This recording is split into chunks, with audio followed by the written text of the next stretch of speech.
Hello tout le monde, bienvenue dans cette nouvelle vidéo. Alors aujourd'hui je vous embarque avec moi à la salle pour un training fessier. Alors vous allez me dire encore les fessiers. Et oui, parce que déjà les jambes je les entraîne au minimum 2 fois par semaine et qu'en plus il y a tellement d'exercices intéressants à utiliser pour solliciter les muscles fessiers que je ne pouvais pas ne pas partager un nouvel entraînement avec vous. J'en profite d'ailleurs pour vous rappeler que j'ai conçu 2 trainings consacrés aux fessiers et aux jambes, l'un que vous pouvez faire à la maison avec peu de matériel et l'autre à faire à la salle. Donc n'hésitez pas à aller jeter un petit coup d'œil sur mon site et je vous retrouve évidemment après mon training pour une petite recette bien sûr, mais pour le moment il est temps d'aller transpirer, d'aller se cramer les fessiers. C'est parti.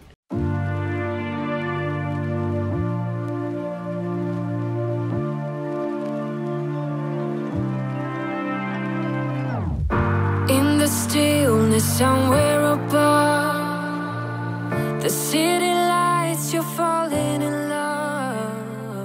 Alors après un bon petit échauffement, j'ai commencé par mon plus gros point faible, les ischio-jambiers. Donc je profite de la fraîcheur de début de training pour bien les attaquer en faisant un bicep, donc 2 exercices sur le même groupe musculaire, composé de l'exercice le plus difficile pour moi. Alors je ne sais même pas comment l'appeler, je sais que je le fais franchement pas à la perfection, loin de là, parce que je devrais avoir notamment les fesses beaucoup plus rentrées et accentuer encore plus la phase négative, mais c'est vraiment mon maximum à l'heure actuelle. Donc je commence mon bicep par ce premier mouvement qui est une espèce de leg curl en négatif. Je fais 10 répétitions et j'enchaîne directement sur le Swiss ball, toujours avec des curls et toujours 10 répétitions. J'ai fait 3 sets au total, un petit peu d'étirement derrière, ce qui a tendance d'ailleurs à accentuer la dégradation des fibres. Et ce petit bicep de début de training fait en plus office de pré-fatigue, ce qui signifie que sur les exercices suivants type hip thrust, je vais recruter beaucoup plus de fibres au niveau des muscles fessiers, ce qui est quand même le but puisque cette séance est à prédominance fessier.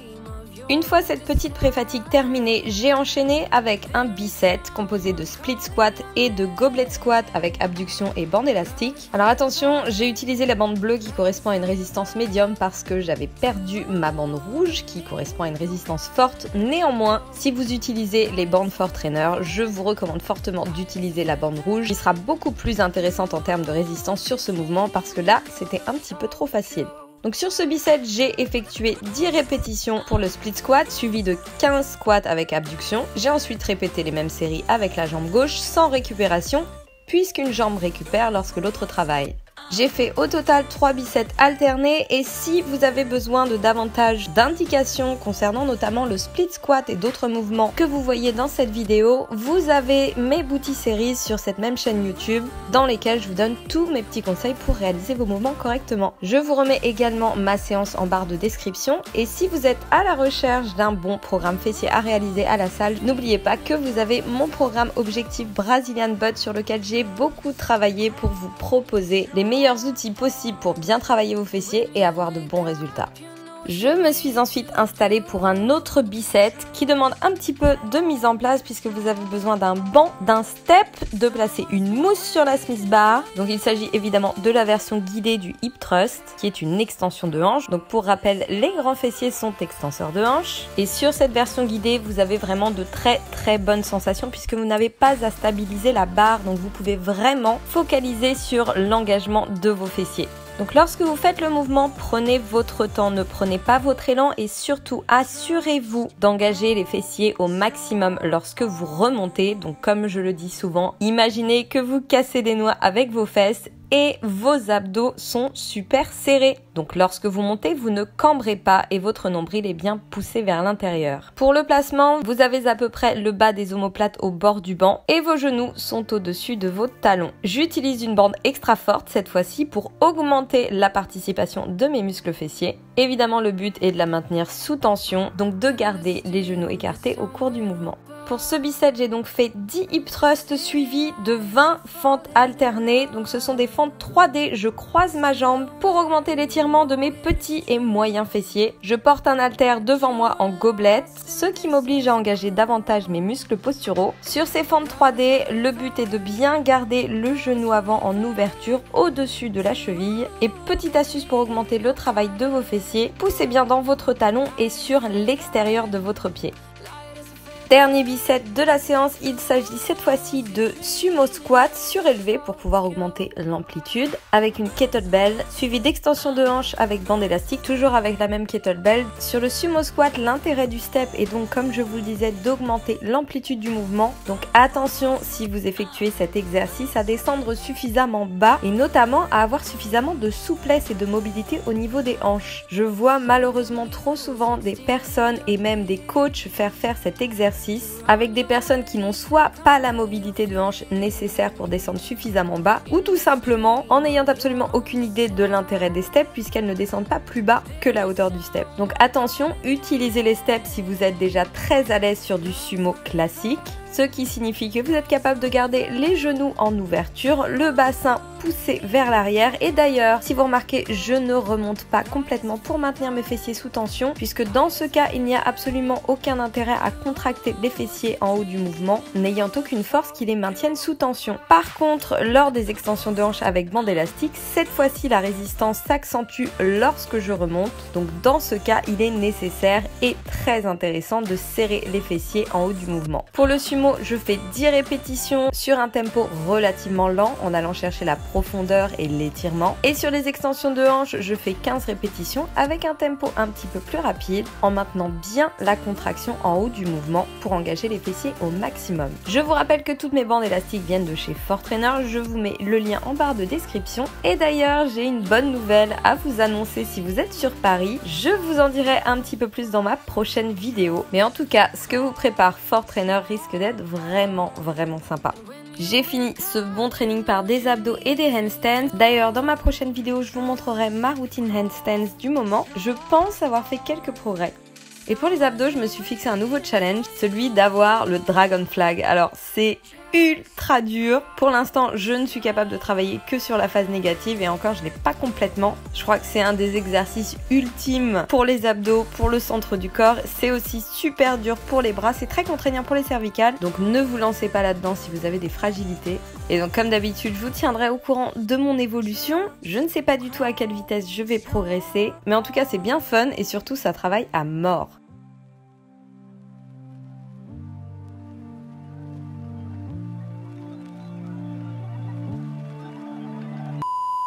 Bon, après une bonne séance comme celle-ci, évidemment, il est temps de bien manger. Donc aujourd'hui, je vais faire des petits rouleaux et je vais tout simplement m'inspirer d'une des recettes que vous retrouverez dans le prochain Vegelicious qui est, je le rappelle, consacré au basique et qui va bientôt arriver. Je vous donnerai la date prochainement. Il me reste quand même encore un petit peu de boulot à faire dessus. Donc ces petits rouleaux, déjà ils sont super bons, ils sont simples à faire. Vous pouvez mettre à peu près ce que vous voulez dedans. Donc moi je vais vous montrer ma version et pour ça on va commencer par mariner du tofu. Donc je prends du tofu nature, tout simple comme ça, que je vais préparer. Et d'ailleurs si vous avez encore des interrogations sur le soja ou les produits dérivés de soja, j'ai fait une petite vidéo consacrée au sujet. Je vous mets le lien par ici et moi je vais attaquer la préparation d'une bonne marinade pour ce petit tofu.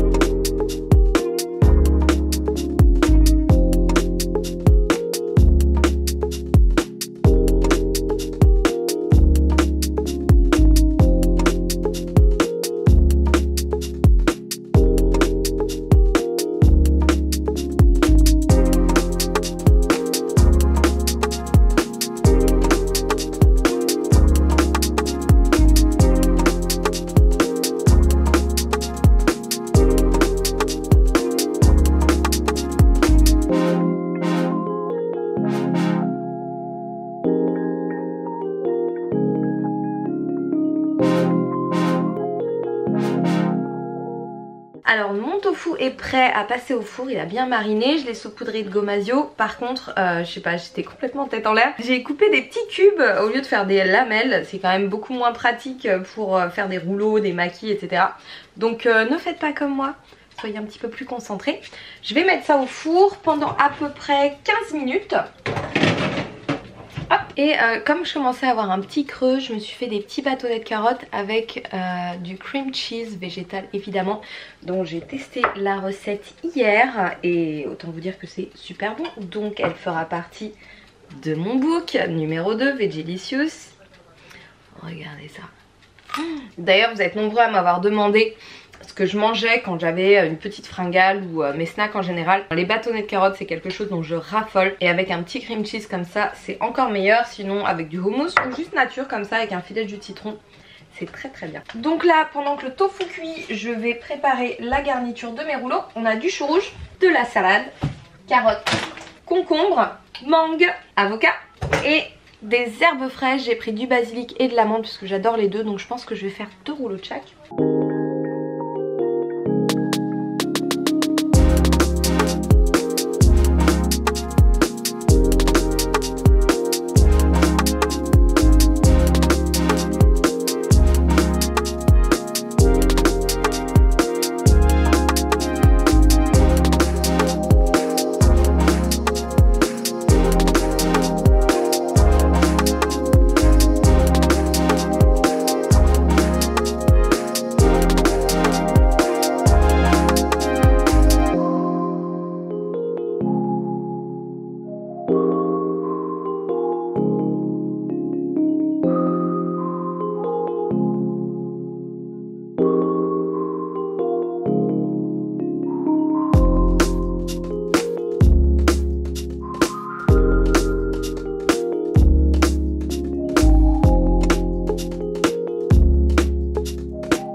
Bon, il est temps de goûter ces petits rouleaux. Alors ils ont l'air absolument délicieux. Et la petite sauce à base de purée de cajou, je pense que ça va être absolument parfait.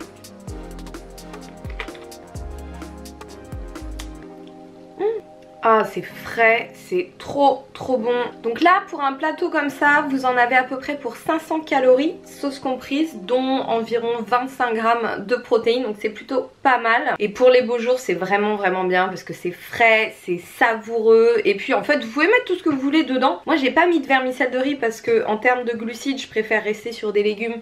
Et la feuille de riz est déjà assez riche en glucides. Donc ça fait quelque chose d'assez modéré en glucides et notamment en glucides à index glycémique élevé.